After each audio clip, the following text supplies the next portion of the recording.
خطبہ نمبر 77 منجمین کی پیشن گوئیوں کی رد۔ بسم اللہ الرحمن الرحیم۔ جب آپ نے جنگ خوارج کے لیے نکلنے کا ارادہ کیا تو ایک شخص نے کہا، یا امیر المومنین، اگر آپ اس وقت نکلے تو علم نجوم کی روح سے مجھے اندیشہ ہے کہ آپ اپنے مقصد میں کامیاب و کامران نہیں ہو سکیں گے۔ جس پر آپ نے فرمایا کہ کیا تمہارا یہ خیال ہے کہ تم اس گھڑی کا پتہ دیتے ہو کہ اگر کوئی اس میں نکلے تو اس کے لیے کوئی برائی نہ ہوگی، اور اس لمحے سے خبردار کرتے ہو کہ اگر کوئی اس میں نکلے تو اسے نقصان درپیش ہوگا؟ تو جس نے اسے صحیح سمجھا اس نے قرآن کو جھٹلایا اور مقصد کے پانے اور مصیبت کے دور کرنے میں اللہ کی مدد سے بے نیاز ہو گیا۔ تم اپنی ان باتوں سے یہ چاہتے ہو کہ جو تمہارے کہے پر عمل کرے وہ اللہ کو چھوڑ کر تمہارے گن گائے، اس لیے کہ تم نے اپنے خیال میں اس سائت کا پتہ دیا کہ جو اس کے لیے فائدے کا سبب اور نقصان سے بچاؤ کا ذریعہ بنی۔ پھر آپ لوگوں کی طرف متوجہ ہوئے اور فرمایا، اے لوگو، نجوم کے سیکھنے سے پرہیز کرو مگر اتنا کہ جس سے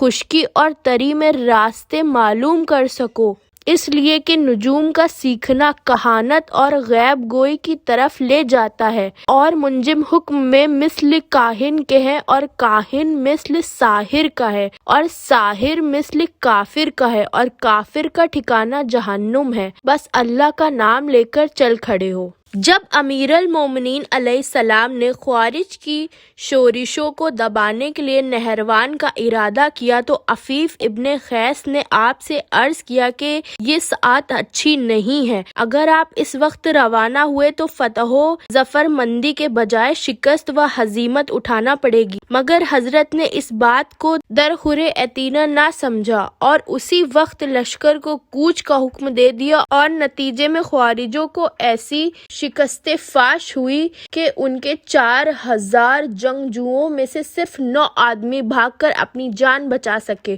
اور باقی کا صفایا ہو گیا۔ امیر المومنین علیہ السلام نے نجوم جیوتش یعنی ایسٹرولوجی کے غلط و نادرست ہونے پر 3 طرح سے استدلال فرمایا ہے۔ پہلا یہ کہ اگر منجم کی باتوں کو درست مان لیا جائے تو قرآن کو جھٹلانا پڑے گا، کیونکہ منجم ستاروں کو دیکھ کر غیب میں چھپی ہوئی چیزوں کے جاننے کا دعویٰ کرتا ہے، اور قرآن یہ کہتا ہے کہ آسمان و زمین میں بسنے والوں میں کوئی بھی غیب نہیں جانتا سوا اللہ کے۔ دوسرے یہ ہے کہ وہ اپنے نظام ناقص میں یہ سمجھ لیتا ہے کہ وہ مستقبل کے حالات سے مطلع ہو کر اپنے نفع و نقصان کو جان سکتا ہے، تو وہ اللہ کی طرف رجوع ہونے اور ان سے مدد چاہنے میں اپنے کو بے نیاز اور اس کے مقابل میں خود اعتمادی ایک طرح کا زندقہ و الحاد ہے جو اللہ سے اس کے توقعات ختم کر دیتا ہے۔